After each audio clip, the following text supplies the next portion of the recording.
Hello, and welcome to Quiet Nights, your gentle retreat into a world of calm and tranquility. Tonight, we invite you to unwind with a soothing story, crafted to ease your mind and guide you toward a restful night's sleep.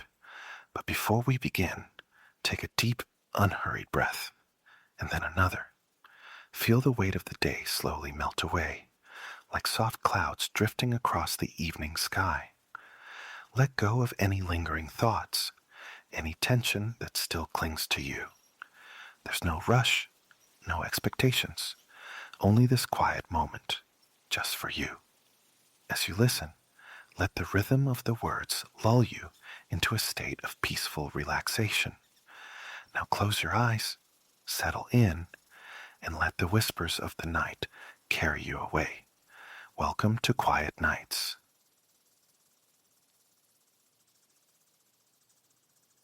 In a sun-baked city, woven from ochre clay and ancient whispers, lived a boy named Rasi. His days were claimed mostly by lessons, the remaining hours a vibrant tapestry of companionship and kinship.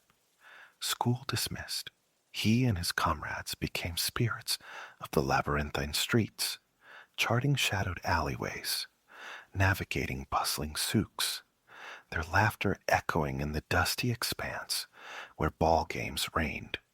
Then, as the sun bled orange into the horizon, Rossi would turn homeward towards the sprawling mud brick edifice that housed his sprawling family. The uppermost floor held the sleeping quarters Rossi shared with his two elder brothers. Below lay the chambers of his parents, his aunt, his grandparents. But the ground floor, the heart of the house, pulsed with life. Here resided the shop and the workshop, twin souls of the family's legacy. For generations uncounted, Rassi's kin had conjured the most breathtaking carpets in the metropolis, their fame drawing patrons from distant lands, all seeking a bespoke masterpiece or a treasure from the vibrant display. What a gallery it was! Carpets bloomed in every conceivable dimension, color, and fantasy. Diminutive prayer mats, intricate with green and gold, adorned the walls like sacred texts. Scarlet expanses swirled with opulent arabesques, stitched in metallic thread, catching the light like captured fire, and tucked away, rolled into dense cylinders, waited the behemoths, carpets too vast, too precious for casual exhibition, their tightly coiled forms hinting at dazzling floral universes, and patterns nested within patterns, waiting to unfurl. Returning home, Rossi relished the passage through the shop, offering a greeting to his aunt, the quiet sentinel behind the counter. Moving past this trove of woven dreams, he'd slip through the doorway, veiled by a curtain of beads at the room's far end. He loved the cool, tickling caress of the beads against his skin, the soft, glassy music they made as he passed. Beyond lay the workshop. Here, invariably, he found his parents and elder brothers immersed, seated before the tall looms. Their concentration was absolute, a profound absorption that seemed almost enchantment. Rossi often hesitated, reluctant to shatter their focused trance, content to stand witness for a spell, marveling at their inherited dexterity. Currently, their collective energy poured into two immense commissions, destined for a magnate in a neighboring city, labors that would consume months. Rossi's parents commanded one loom, his brothers the other. Both looms stood vertical, the four weavers perched cross-legged on floor cushions, their hands orchestrating the intricate dance of threads, fingers blurred between the long strands of wool, evoking the grace of musicians, coaxing melodies from unseen instruments. Their fluid, hypnotic movements held Rossi spellbound. He understood, from abortive attempts, the profound difficulty, the demand for unwavering patience, boundless creativity, and meticulous precision. It required a particular nimbleness, a subtle conversation between hand and thread that Rossi's own fingers refused to learn. He tried. Oh, he tried. Seated at the loom, guided by the patient hands of parents, grandparents, brothers, but the language of the weave remained foreign. Rossi had quietly accepted that his destiny likely lay elsewhere, not amongst the looms. What that destiny might be remained a shimmering uncertainty, shifting with the day's moods. Sometimes he envisioned himself a traveling merchant, astride a sturdy horse, traversing sun-scorched deserts and formidable mountain passes. Other times, he imagined plumbing the celestial depths as an astronomer, deciphering the cosmos's silent script. Or perhaps, simpler still, he would remain here, amidst the familiar warmth, selling the breathtaking creations his family wrought. That held its own quiet appeal, staying rooted in the place, among the people he cherished. But the future felt distant, a hazy horizon. Time aplenty stretched before him to chart his course. For now, contentment lay in observing his family's artistry, drifting between rooms like a curious mote of dust as evening deepened, and the aroma of dinner began to curl through the house. Tonight, his grandmother orchestrated his favorite symphony of spiced rice and vegetables, while his parents and brothers added the final delicate notes to their day's weaving. Rossi slipped back through the rattling bead curtain. He found solace wandering the densely packed aisles of the shop, his gaze lingering on the finished carpets awaiting their new homes. Such profusion, such beauty.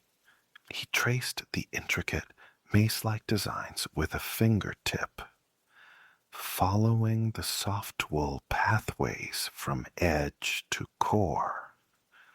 A soothing rhythm, tracking a single curving line to its heart. Touching the carpets, a peculiar notion sometimes surfaced that the different colors and patterns possessed distinct tactile sensations. Logically, he knew the material was largely uniform, sheep's wool, colored with nature's palette of roots and berries. Yet, as his finger drifted from a field of crimson to one of indigo, from a woven petal to a sinuous vine, a subtle shift occurred within him, a pleasant tremor, like a cool zephyr on a sultry night. These carpets held a whisper of magic. His attention invariably snagged on one particular piece. Hanging prominently on the rear wall was a large rectangular rug. Its plush field was a profound burgundy, yet it seemed to contain the entire spectrum: emerald green, saffron yellow. Countless other shades shimmered alongside threads of silver, gold, and pearlescent white. It was as if a stray moonbeam had become entangled in the weft, illuminating the design from within. The carpet's central motif depicted the tree of life, a magnificent golden entity, its countless luminous branches dripping with stylized fruit. Each of the four corners enshrined a miniature, exquisitely detailed garden enclosed by an ornamental wall. What captivated Rossi most was the subtle variance. Each garden was a unique paradise. From afar, the composition appeared flawlessly symmetrical. Four identical gardens, each mirroring the others, a fountain sparkling at every center. But draw closer, and distinctions emerged like shy secrets. One garden suggested an orchard, heavy with figs. Another flourished with pomegranate trees. The fauna shifted too. Goats gave way to hens, horses to preening peacocks. Even the representation of grass differed.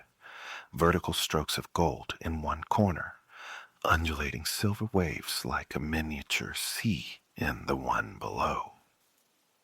In his younger years, Rossi had lost hours before this carpet, mesmerized by its layered intricacies. His gaze would wander from garden to garden, pondering which miniature Eden he preferred. He dreamt that one day, grown and prosperous, he might possess such a garden himself, complete with a fountain, iridescent peacocks, and fruit-laden pomegranate trees.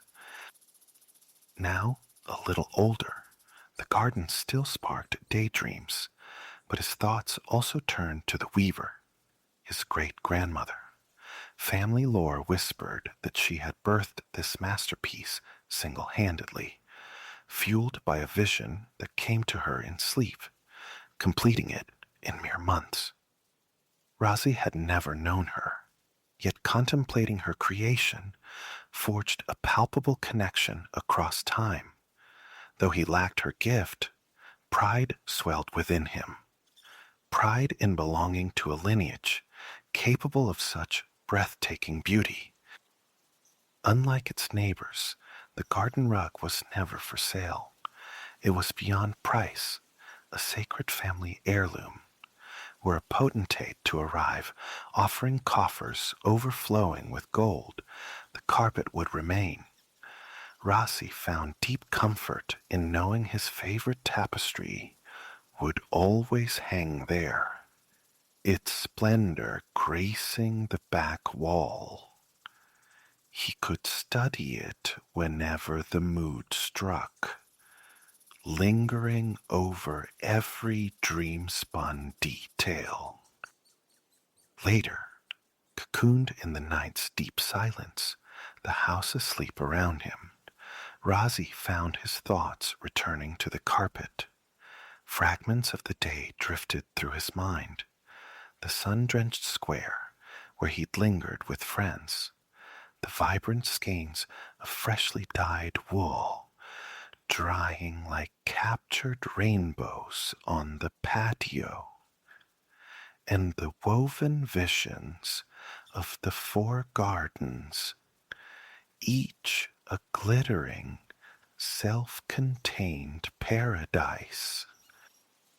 Sleep remained elusive, yet Rossi lay contentedly, watching the slow parade of images drift across his inner eye. The room was profoundly quiet, save for the gentle susurrus of his brother's breathing and the distant, melancholic cry of a night bird. It felt as if he and the bird were the sole waking entities beneath the vast, dark canopy. When sleep proved particularly stubborn, Rossi often rose. A quiet perambulation through the house, a deep draught of cool air on the roof terrace. This ritual often cleared his mind, paradoxically leaving him refreshed yet drowsier. Upon returning to bed, sleep usually claimed him the instant his head met the pillow. So, after a period of wakeful stillness, Rossi decided to rise. Lighting a small candle, He slipped his feet into soft slippers and moved with deliberate quiet across the room, careful not to disturb his slumbering brothers. Down the stairs he padded, step by silent step, until he stood within the darkened shop. In the midnight hush, the shop felt transformed, imbued with the solemnity of a shrine. Utter silence reigned, broken only by the nervous flicker of his candle flame and the serene glow of the moon filtering through a high window. Silver beams landed softly on the stacked carpets, seeming to caress their surfaces. Razi smiled faintly, observing the gentle fall of light. Perhaps the moon, too, understood the need for quiet reverence. Soon he would step outside. The night air was warm, promising a soothing breeze on the terrace before he sought sleep again. But first, a final private communion with the garden carpet on the wall. He cherished this solitary audience. No aunt presiding over the counter, no chattering customers to fracture the spell. Just him, alone, utterly transfixed by the woven splendor of the tree and its miniature worlds. Time seemed suspended.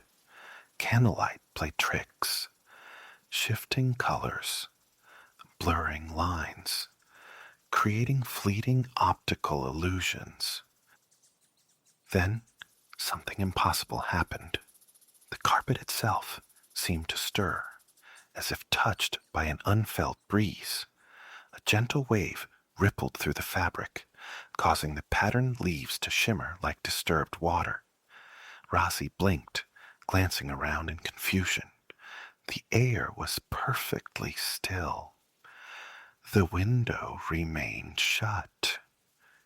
Besides, what gentle night Zephyr could possibly move such a heavy, substantial tapestry?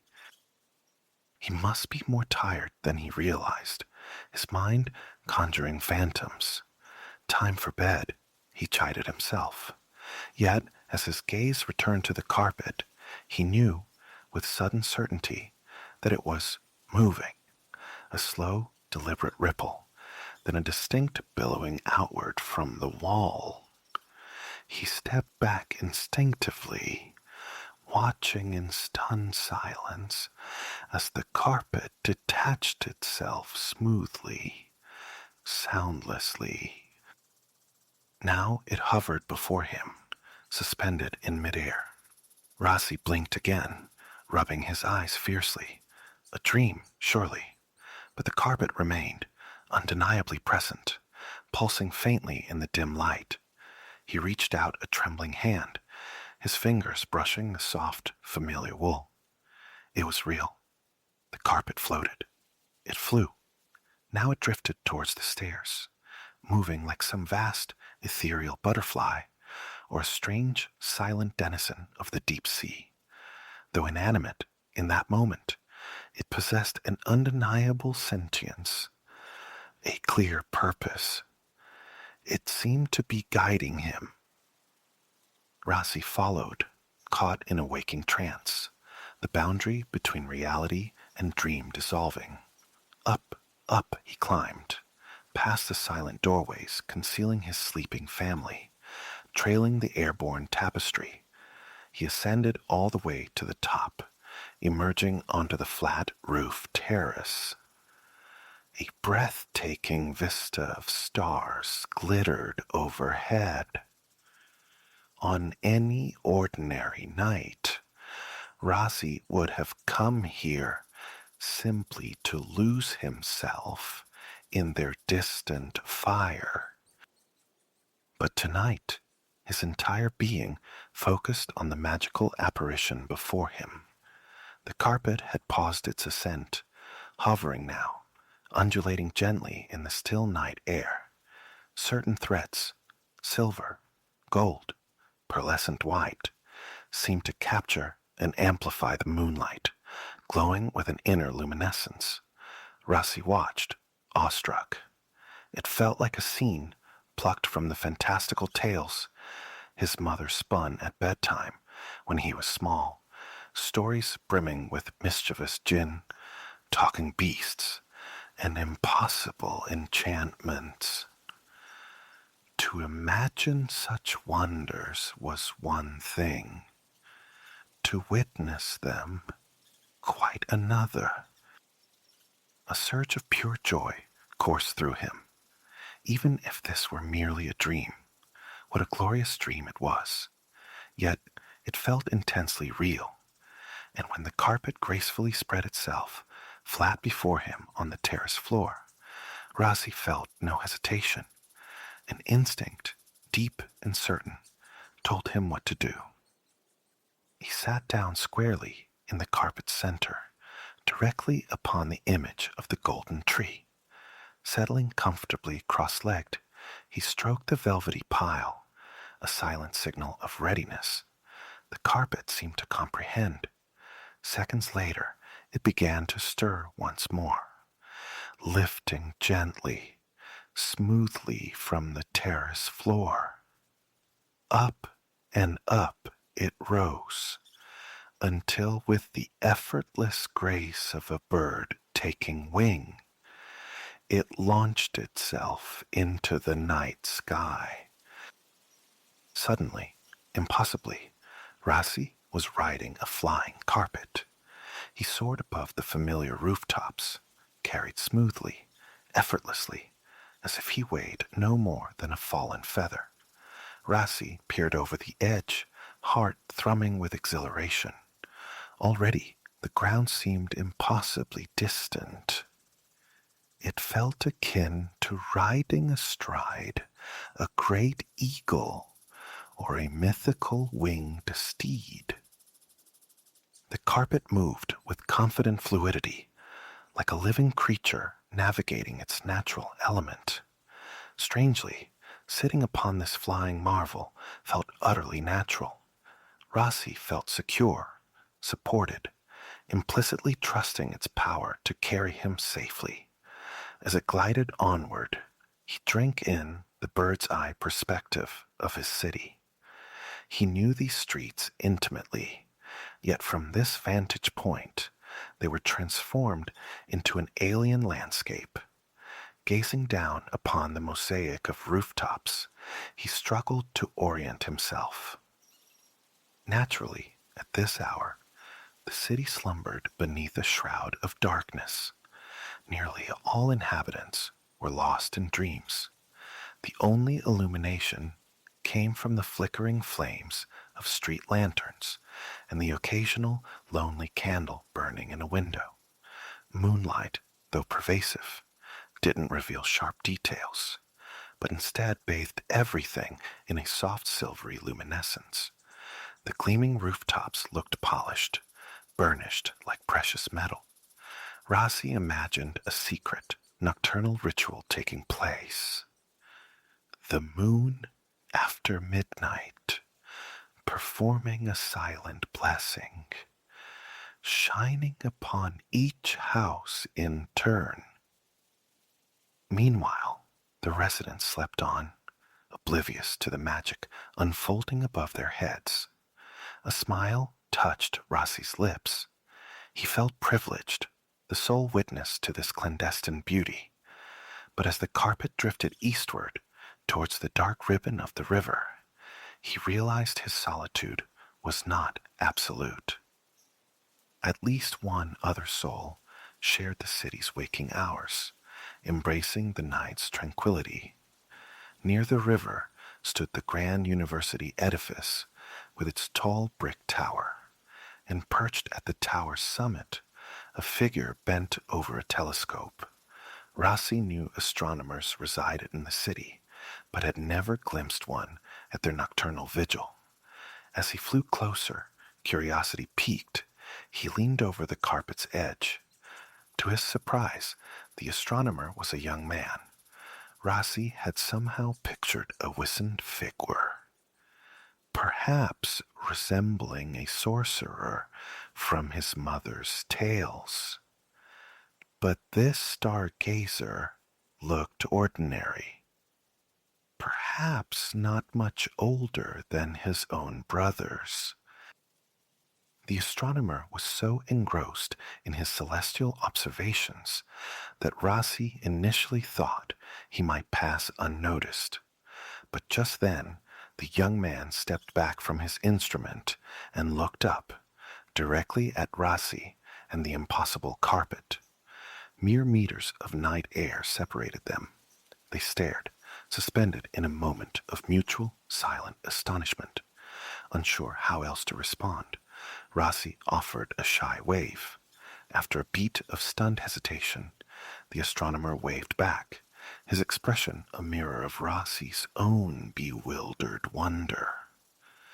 Like Rossi, he was likely questioning the reality of the sight, perhaps resolving to pack away his telescope and seek his bed immediately. The carpet flew onward, paralleling the river's course. Feeling more settled now, Rossi decided to lie down. The carpet's soft wool felt as comforting as his own bed. Supine, he found himself perfectly positioned for stargazing.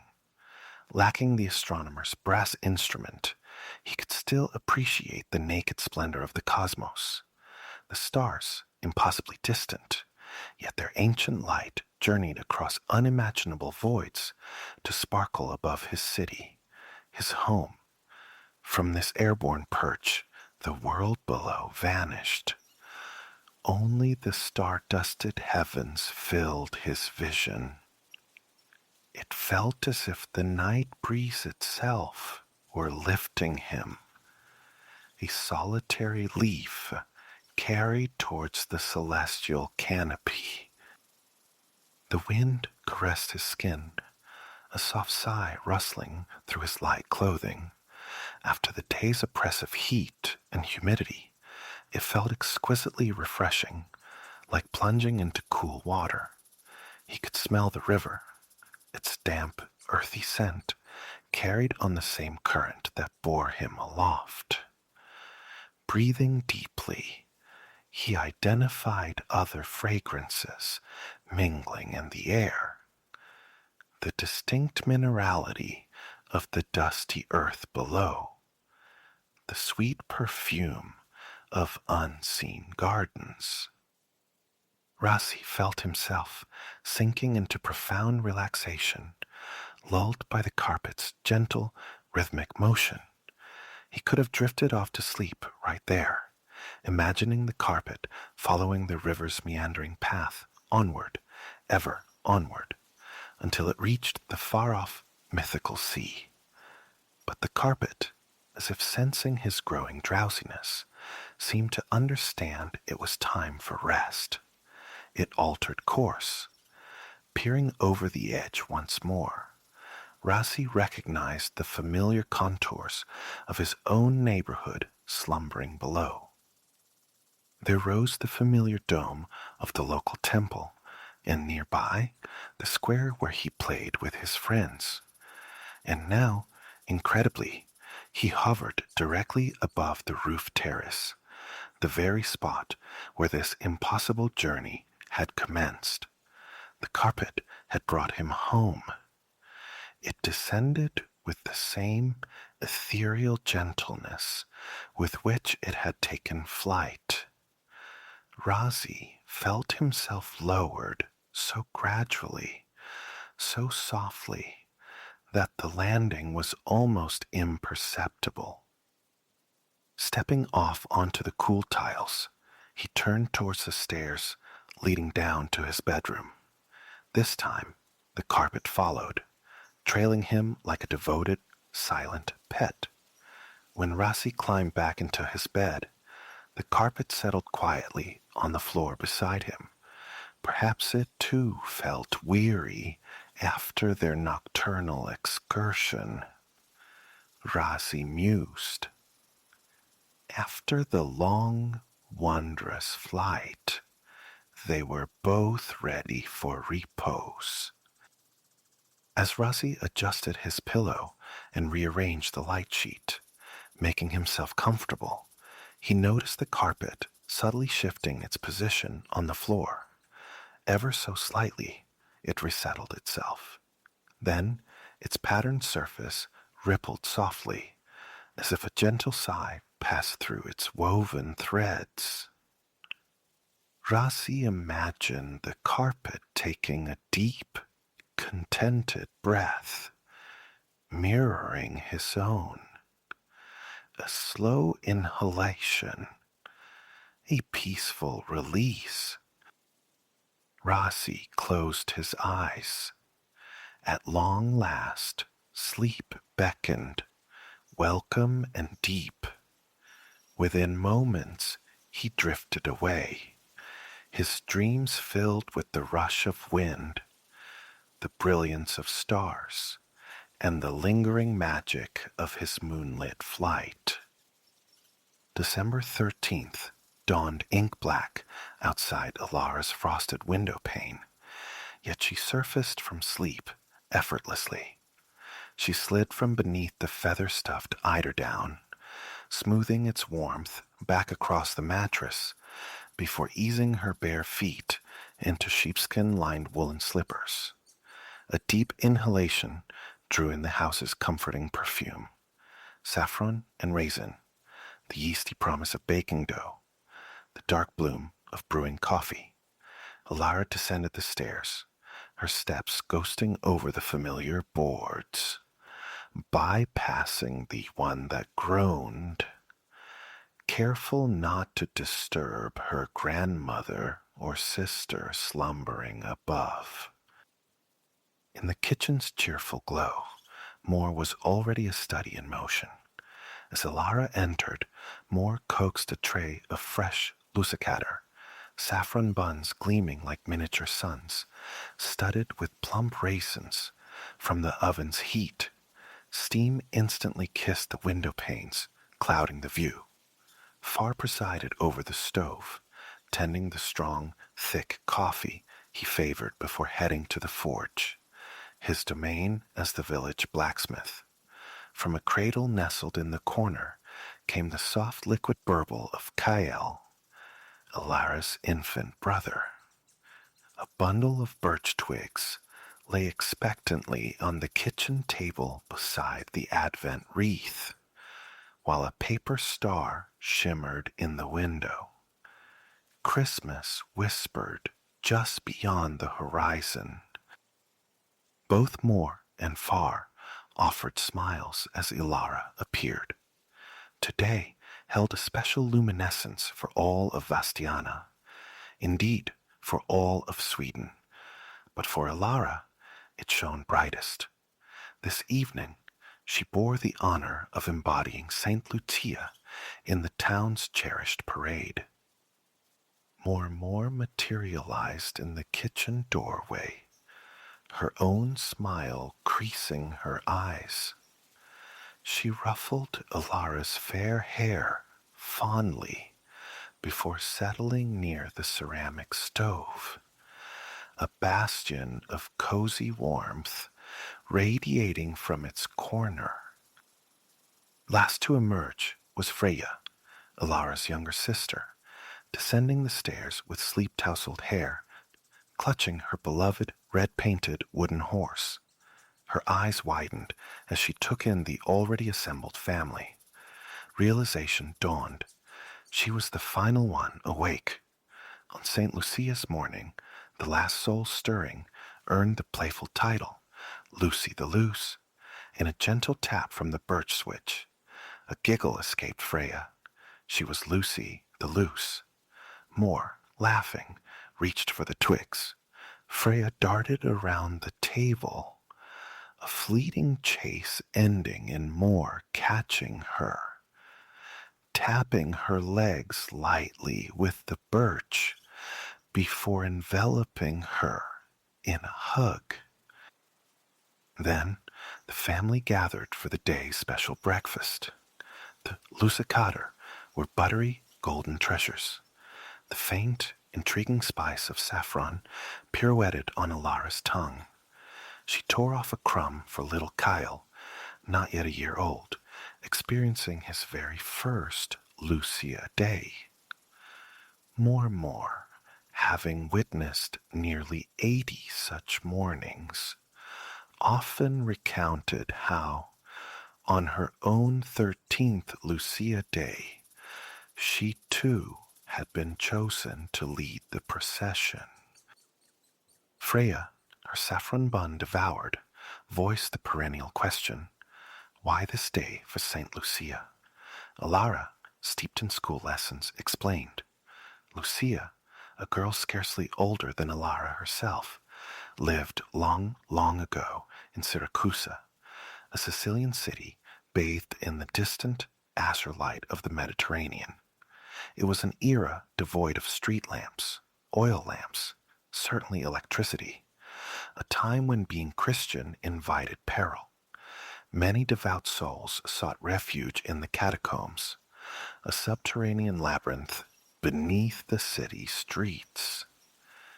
There they found safety, though often little sustenance. Lucia, possessed of a tender heart, could not abide their hunger. Filling her apron and pockets with provisions, she navigated the catacombs by night. To keep her hands free for distributing food, she couldn't carry a light. Instead, she fashioned a wreath of fragrant laurel, securing 4 candles within it, their flames illuminating her path through the profound darkness.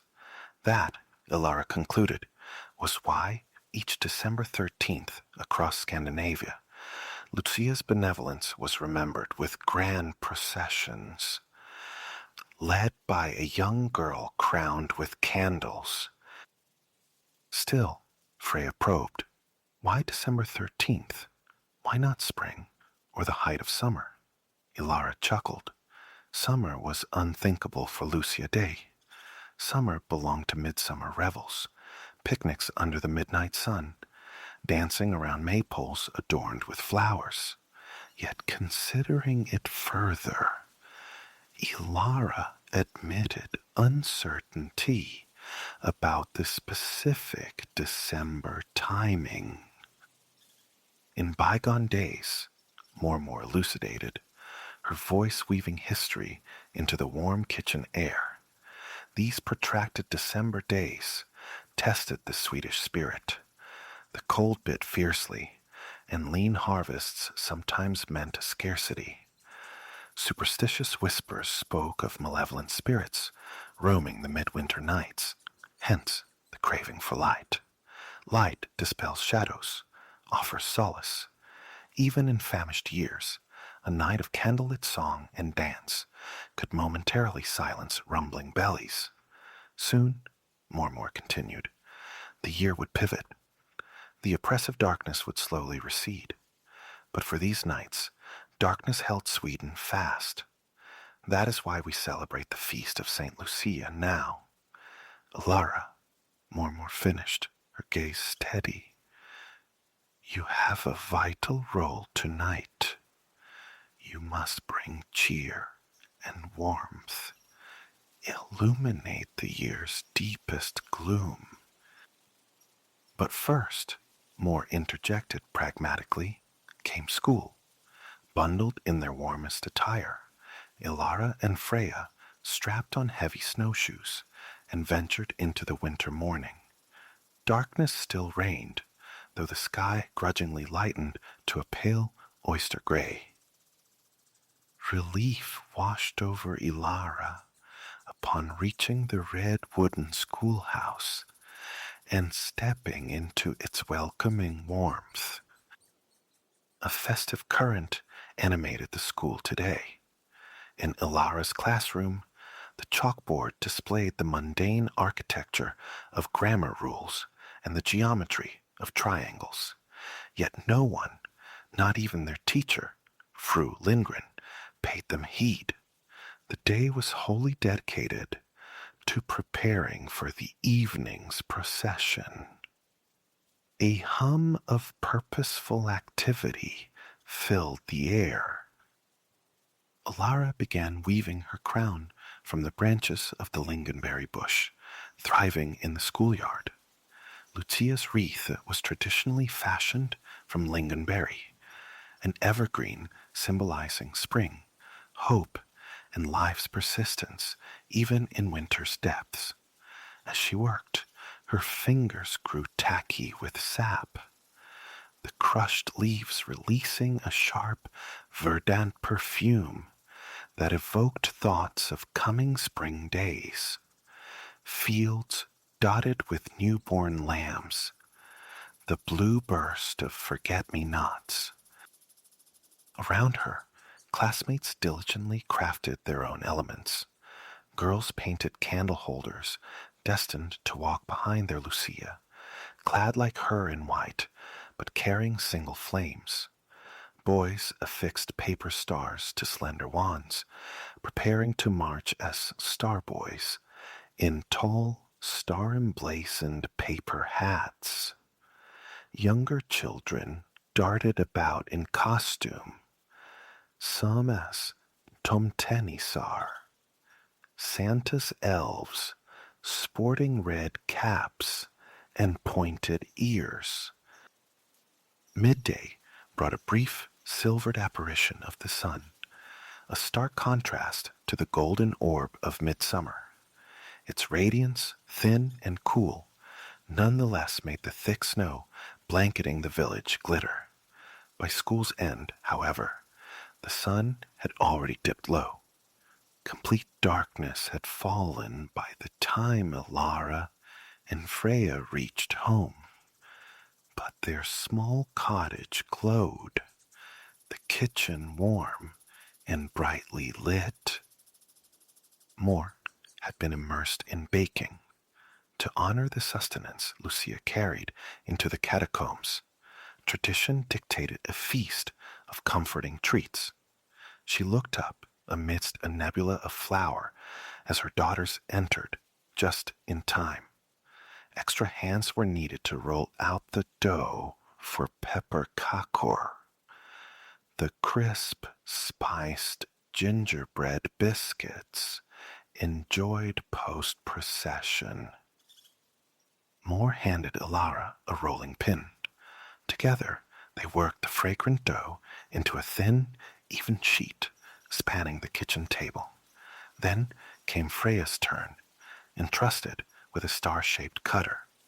Brow furrowed in concentration, she meticulously stamped out cookie after cookie, arranging them on a baking tray. With the cookies nestled in the oven, Freya took up a wooden spoon to stir the meatballs simmering in creamy gravy on the stove. Alara and Moore, meanwhile, turned their attention to the fetakrans. The dough, having risen all day in a warm nook, was gently coaxed and stretched into a delicate sheet. Methodically, they brushed it with butter, showered it with sugar, and sprinkled fragrant whispers of cinnamon and cardamom. Rolling it up tightly, they joined the ends into a ring. Moore's sharp knife made neat incisions, and then they twisted and pulled sections away from the center, transforming the ring into an ornate crown. The ginger snaps emerged, fragrant and perfect, making way for the pastry crown. Ilara blew on a warm snap, nibbling its buttery, crumbly edge. Delicious. Through the window, the sky deepened into velvet black. Stars emerged, tiny silver punctures in the night's heavy fabric. The wall clock showed 6:30. It was time. Baby Kyle was swaddled warmly in woolens, his hands and feet encased in sheepskin mittens and slippers. Freya donned her best wool coat, her pointed rayed elf hat held ready. Alara splashed her face at the basin, scrubbed behind her ears with soap, and brushed her hair until it gleamed. Reverently, she slipped into the pristine white gown Moore had sewn over weeks. She had never worn anything so exquisite. It fastened down the front with dozens of tiny nacreous buttons, the hems and sleeves intricately embroidered with ghostly white foliage. Moore helped tie a crimson sash around her waist.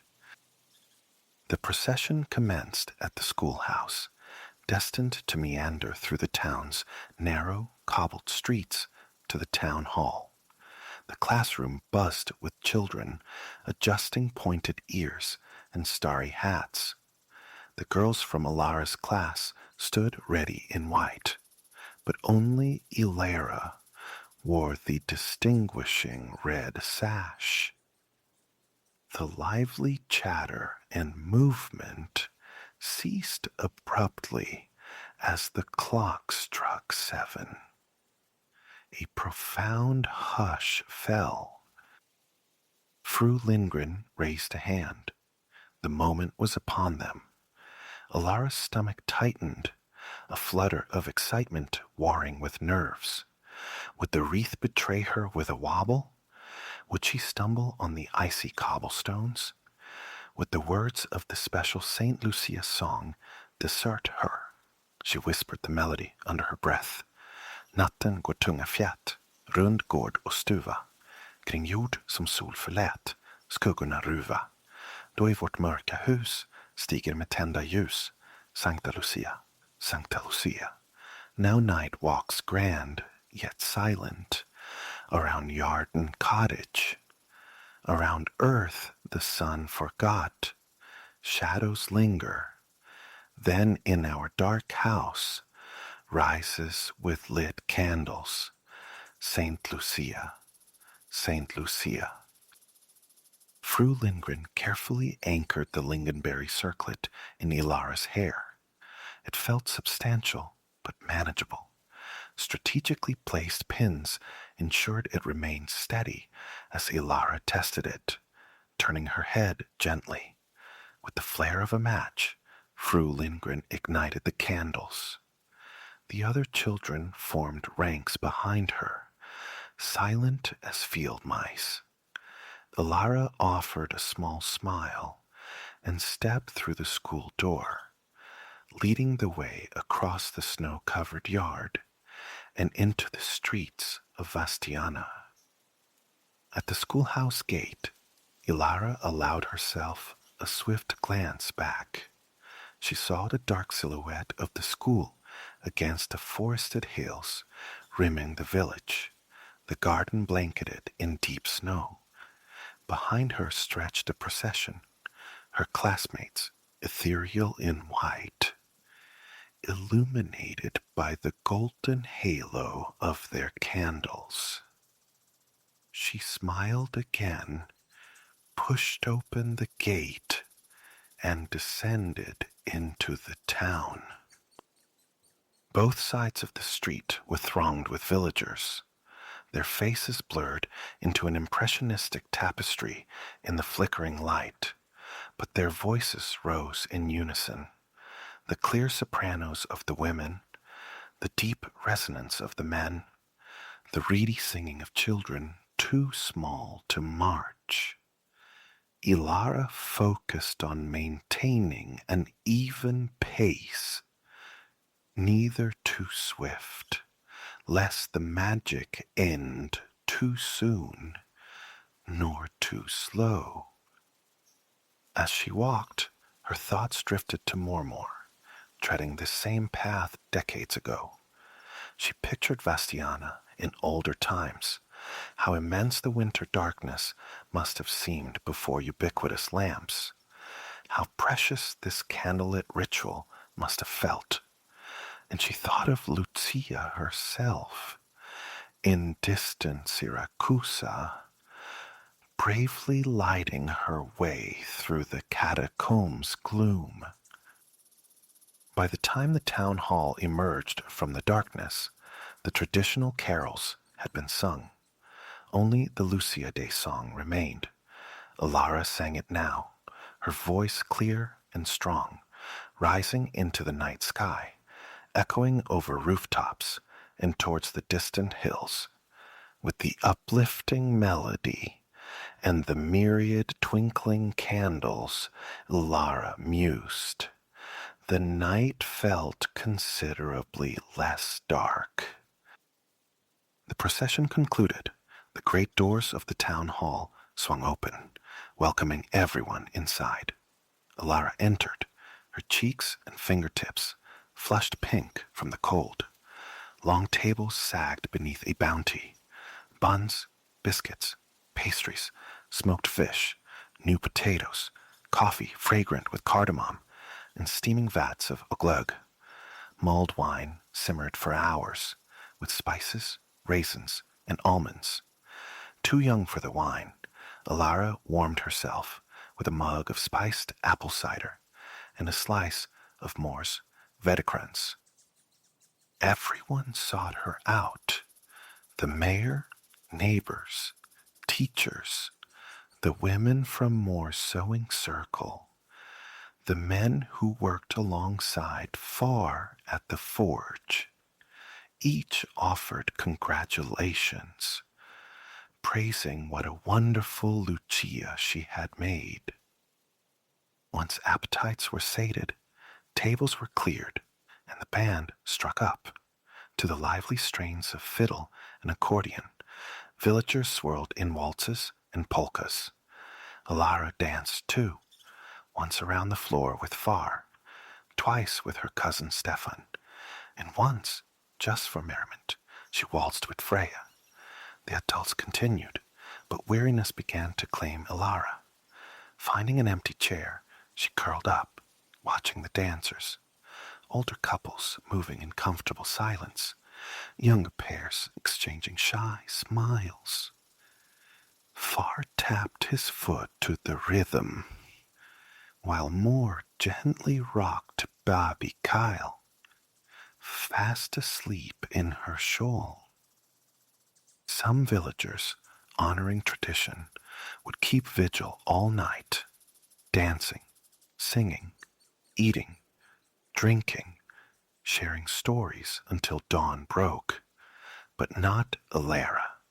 At midnight, unable to stifle her yawns any longer, Moore and Far guided her home. There, changed into a fresh nightgown, she climbed into bed. She listened to the settling sounds of the house, Freya shifting beside her, Moore tucking Kyle into his cradle, Moore and Far murmuring quietly downstairs. Gradually, the sound softened, fading into stillness. Everyone else slept. Alara was tired, her eyelids heavy, yet she resisted sleep for a few moments more. She wanted to lie there, cocooned in warmth, etching every magical detail of the evening onto her memory.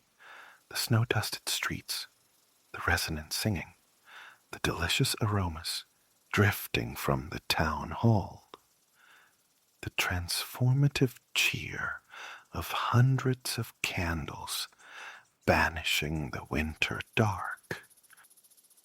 The year's longest nights embraced the village, but soon, incrementally, the darkness would yield.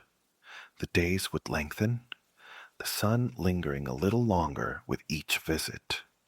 Eventually, the snow would melt, surrendering to spring, which in turn would blossom into summer's long, languid days. Alara lay back against her pillow, thoughts filled with warmth and sunshine, and drifted into sleep